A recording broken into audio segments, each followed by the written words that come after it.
My name is Amy Dawson, and I'm in Miss Crystal Taylor's Anatomy Value 168 class at Martin Community College, and I'll be doing my first lab practical, labeling the bones of the skeleton. We're going to go ahead and get started, and our first bone is going to be our frontal bone, which would be like right here in your forehead. Then we have our two parietal bones, and then we have our temporal bone, which would be down here. On the temporal bone, you have your external auditory meatus, which is your ear, which would be a hole right up in here. Then you have your mastoid process. This skeleton doesn't show it very well, but it's the curved edge right here. And then you have your styloid process, which this doesn't show at all, but it's a point that sticks out right here. And moving on, we have our sphenoid bone, which is right up in this area. It's kind of between your frontal, parietal, and your temporal, right up in here. And your sphenoid bone, that runs up into your optic canal, your optic foramen. That's going to be the inner back of your eye. And then you have your superior orbital fissure, which is more like the middle part of the back of the eye. You can see it better if this skeleton would come apart here in the middle, but this one doesn't. So unfortunately, that's all we can see. But moving on, we're going to go to our occipital bone, which would be the lower portion of the back of the head. In your occipital bone, you have your foramen magnum, which is right up in here where your spinal cord runs through. Then moving back to the front side of the skeleton, we have our ethmoid bone, which is again up in this eye socket. It's like right up in here. It's more inner than your lacrimal, so it's kind of behind your lacrimal, but it's still part of like the inner eye socket there. You have your middle nasal concha, so that is still part of this ethmoid bone, which you could see if this would come apart, but it doesn't. And that runs all the way through here in your nasal. And your middle nasal concha is up here at the top, which would be two little points that stick out here. And then your inferior would be just below that on each side. You have two. Your nasal bone, which is right here between both eye sockets, this is your nasal bones, the top part of that nose, and is separated into two separate bones. Then we move on to your lacrimal bones, which I was talking about with the ethmoid, which is right up in here, the very inner part of this eye, right at your tear duct. Next, we have your vomer, which is right up in here, this middle strip in your nose. And then you have your maxilla, which is your upper gum line that runs all the way up to your cheeks and meets with your zygomatic. Your zygomatic runs here and goes up and around this eye socket here and kind of runs back to meet your other bones. Now for the palatine bone, that's going to be the back of the roof of your mouth. Now this doesn't show it very well because some of this is still considered your maxilla, but the back part here is your palatine bone. Now, going back to your mandible, your jaw is considered your mandible. Let me see if I can get this connected. Now, on the mandible, the front of it, which would be the chin, is called the body. The side right up in here is called your ramus. Then you have your mandibular condyle, which is this tip right at the back here. And then your coronoid process, which would be more towards the front of this U. Now for the sutures, we have your coronal suture, which separates your frontal from your parietals. Then we have your sagittal suture, which just separates your two parietal bones right up in here. Your lambdoid suture, that separates your parietals right here from your occipital. And then we have your squamous suture right up in here. and that separates your parietal from your temporal. Now, there should be a hyoid bone, which would be right up in here under the chin area, upper part of your neck. You can't see that on this skeleton, but it is very similar in shape to a cervical vertebrae. It is a U-shaped, and it has two horns. One horn would be like right up in here in the middle. That would be your lesser horn. And then your back two horns will be your greater horns. The middle up in here of this U would be the body of the hyoid. Now let's put this back together. And moving on. Next we have our vertebrae. You have C1 and C2 are your cervical vertebrae. C1 is your atlas, C2 is your axis. Then you have 12 thoracic vertebrae, and then we move on to 5 lumbar vertebrae, which is the bottom portion of your back. Okay, then we move on to your sacrum. Make sure you aren't too close. Your sacrum here, that consists of 5 fused sacral vertebrae. They're just all connected together. The apex, which is at the bottom of the sacrum, just above your coccyx. And then you have your sacral promontory, which are kind of like these wings that stick out. And your ala, which are the edges close to your pelvis.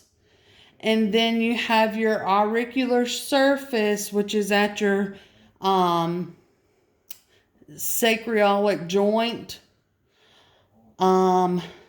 And that's kind of like your indentions where your hip connects.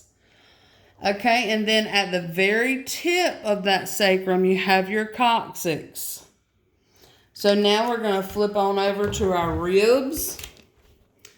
Okay, and you have 12 pair of ribs. Your first 7 are true ribs. They connect directly to your sternum. Then you have 5 false ribs. They connect to the sternum by a piece of cartilage, so they aren't directly connected to the sternum. And then we have 2 floating ribs. They don't connect at all. You can see this only shows 1, but there's actually 2. Then we have our sternum right here that I was talking about. Your manurebrum, which is at the top. Then you have your body, which is right up in here. And your xiphoid process, your little tip that sticks out. Next, we move on to our clavicles. Most people call these your collarbones. Here you have a medial or sternal end that attaches to the shoulder part. And then you have a lateral or acromial end, which is right up in here, that attaches more towards your sternum. Next, we move on to our scapular, our shoulder. We have a coracoid process, which is, it should have like little points here that stick out. And that is your second notch that would stick out right here, your coracoid process. Your acromion is a notch that sticks out at the top, that right here where it kind of joins your clavicle. And then you have your body or your scapular fossa, which would be right up in here. Moving on to our humerus, I've actually detached my arms and legs so that it would be easier to see. Your humerus, that's the big bone that's in the top of your arm. Your head, which is right here where it connects to the shoulder. And then you have your greater tubercle, which would be more of, there should be like 2 little humps here.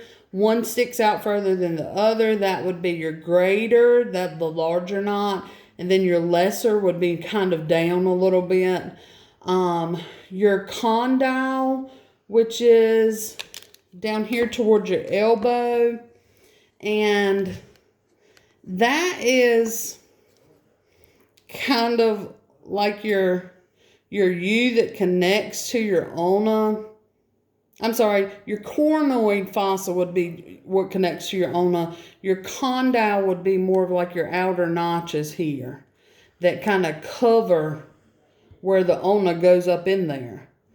The radius would be your larger bone in the bottom part of your arm. And that's on the inside, which would be towards your thumb.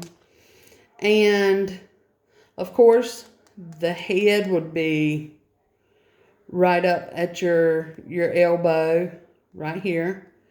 Your radial, which will be, this doesn't show up very well either, but there should be like a little notch under the head. And it touches the ulna kind of on this side right here.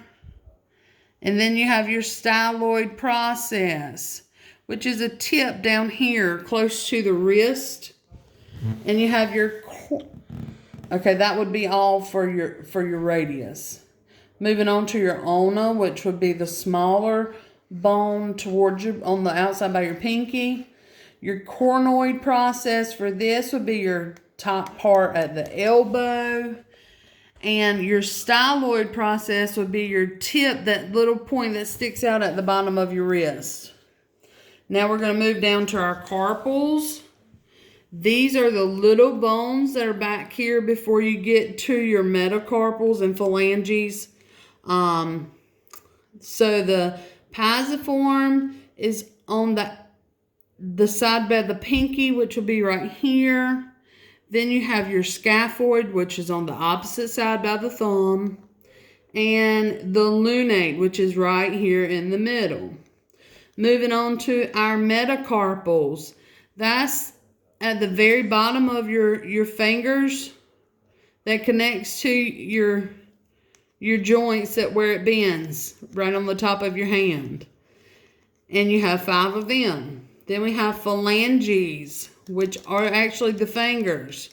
Now, all your fingers have 3 phalanges except for your thumb. It only has 2. And so that gives us a total of 14. Moving on. Now we're going to move back to our skeleton and look at our coxal bones. Your coxal bones are basically your hip here. Now that hip is broken down into several sections, with this being your ilium. This portion right here would be your ilium. Now, in the ilium, you have your acetabellum, which is this wing part right here. Now, I'm sorry, your acetabellum would be where it connects to your femur. I'm sorry. Your greater sciatic notch would be right up in here in there. And this would be your auricular surface. I'm sorry, I had that mixed up. Now, going down to our ischium. That's going to be, it's kind of hard to see, but this would be more of like your ischium. This bottom part here. And this ischium is broken down into your acetabellum, which runs right back into that socket for that hip.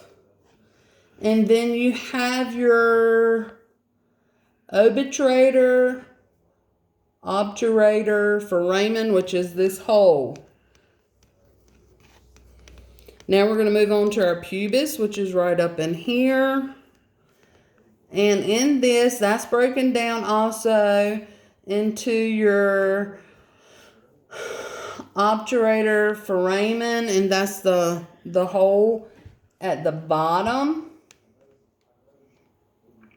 And then we have your superior ramus, which is closer to the ilium, the top portion of this, because this pubis meets this ischium down here, and it also falls right back into here, so it connects to actually all 3 parts.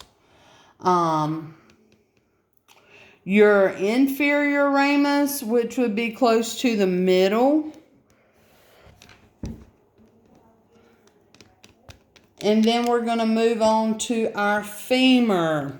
I have this leg broken down as well. So we have the head of the femur, your greater trochanter, which is the outside notch here below the head.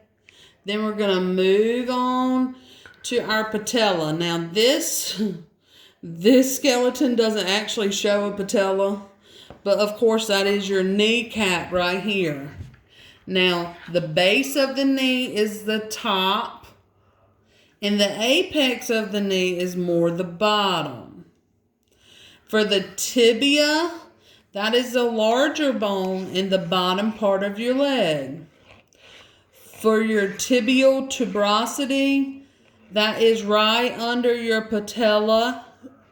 So it's kind of up in here, and it would be like a notch that you could actually, or like a protruding little area here. The fibula is a small bone here, and that's at the bottom of the leg as well. We're going to move on down to our foot, and we have seven tarsals, which is like in the top of the foot, kind of the ankle area, and those bones make up the ankle. And then we have metatarsals, which are very similar to our hands. They're the base right here of the toes. We have 5 on each foot. And then we go down to our phalanges. We have 14 phalanges on the foot. You have 2 on your big toe and 3 on each other toe. And that is the bones of the skeleton. Thank you guys and have a great evening.